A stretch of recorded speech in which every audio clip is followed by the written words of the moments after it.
Hi guys, I'm Jeff, and no, you are not on peyote. This is Lovhaug, aka Linkara, and he has graciously agreed to talk to me about JLA Titans, the Technis Imperative, for a couple of minutes. No, I didn't. I'm actually an optical effect that's been added in post-production wise.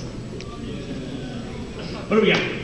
Well, my favorite comic of all time. Yes, you have stated that on numerous occasions, and I was worried if you could elaborate briefly on why it's your favorite. Well, it's probably the thing that first started me getting me into comic reading more in general. It's my first real introduction to the Teen Titans. I had read a Nightwing annual, which had some information about them that kind of got me interested, but it was this.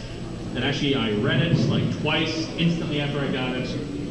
Just a beautiful, awesome book, great action, great writing, introduced me to the entire larger scale of the DC universe and just how much stuff there was out there, from the mystical to the science fiction stuff. And at its heart, it's a tale about a guy trying to get back to his family. And about that family theme, I was noticing something at the end here where Beast Boy decides to leave the Teen Titans. Yep. And I thought at first that clashed with what they were establishing with the themes of family and togetherness and unity. And I was wondering about your thoughts about that. Well, I think it's well, for one thing, the funny thing about this ending is that's actually from the Teen Titans Secret Files issue right after JLA/Titans, so it's kind of removed from it. But at the same time, it is symbolic of the fact that, well, it's not symbolic of anything, it's just what it is. You have to leave your family sometime. But that doesn't mean that you lose contact with your family or you completely are removed from their lives. It's just the next stage in your life. So it's only a removal in the physical sense? Yes. All right. Another thing here, and I'm trying to be as quick with this as I can. No, we got time.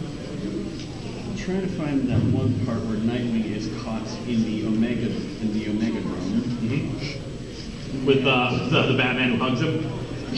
Yeah, actually, I was trying to reach that part. I love that. Okay, for those who've never read the book before, he's in a virtual reality construct, and Batman goes up to him and hugs him, and then smiles like ear to ear. And he instantly is like, "You're not Batman." It's right here. You just take a good long and just drink it all in. It's like the scariest smile ever. And yet, when I think about it, it sounds like something that a very socially inept Batman would do. Just like, there. I just wanted to tell you that I really appreciate you. Hugs. And I would say this is my favorite. This is my favorite part of the comic because it just encapsulates how well Nightwing knows Batman. And how he knows that this is just not how he would act. This is how Cyborg thinks that he wants him. The idea behind this is that Cyborg is trying to give them all their greatest wish and all their greatest desires. And he thinks what he wants is Batman's approval and love. And of course, he doesn't know how to write it in his head like that, so it's just so bizarre, like, hey, I'm gonna go over and hug you out of nowhere and smile. And I appreciate you. Hey, is that Linkara? Where? Oh! Where's the guy with the glasses crew? They're kind of scattered all throughout stuff right now, and I'm recording something here with these fine gentlemen. Sorry. You can edit it. You're editing that out, no? I presume as much. I will do my best. All right, so, Okay. I also felt that the fight between the Teen Titans and the JLA was, at first it seems kind of pointless, but then when you get right into it, it starts to make sense a little bit because from the JLA standpoint, they're looking at it in the grander scheme. They're looking at the needs outweigh the few. And of course, the Teen Titans are very close knit. They're kind of a family. They grew up together. Well, yeah, they grew up fighting villains and risking their lives together. So there's kind of a blood bond. Yeah. And I really thought that was, especially on a second look. It's one of those great kind of conflicts because neither side is right and neither side is wrong because they're both looking at it from their own various viewpoints. The JLA have to think about the billions of people on Earth who are being affected by somebody trying to steal the moon, versus the Titans who are trying to get their friend back and think they can do so without having to hurt him. Well, Well, and they do, which, and I think you've said this before, is why one of the reasons why this is your favorite comic book is because this is a grand scale event in which nobody has to be killed for shock value. Exactly. There is not a single person dies in this.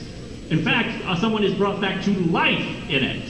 This is why this is my favorite event comic, even though it's not technically an event comic. But it's a 3-issue miniseries. It is beautifully drawn, beautifully written. It's got an actual moral dilemma. It's got the grand scale that an event should have, but nobody dies. And that is the true test in my mind of a big, good event. One last thing. The scene with Beast Boy essentially giving Cyborg a big hard slap in the face. Hey, Rust Bucket, let go of the frickin' moon already! Yeah, aside from the Batman smiling, this I thought was a really good ending to it, and a really good way to snap Cyborg out of his self-induced inhumanity. And what eventually brings him back, I mean, that's the start of it, but what they really do is they bring back Cyborg's father, who was originally the one who turned him into what he is. Mm-hmm. And they had a big falling out when it first happened. But later on in New Teen Titans, they got together, and they spent some time together before he passed away. So it feels good. Although this right here looks like he's much more angry at it.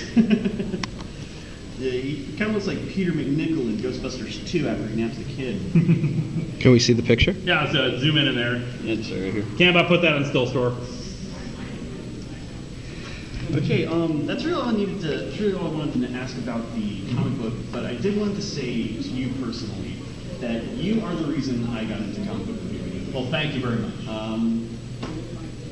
I had really no purpose in my life for the longest time, and I think it was in 2009 when I started watching the reviews, and I found you out through a video game nerd and him, kind of decking you the schnoz.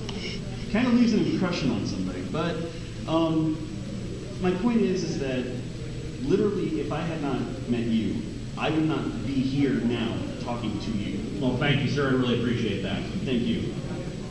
And Linkara, everybody, he's not only a man, he is the man!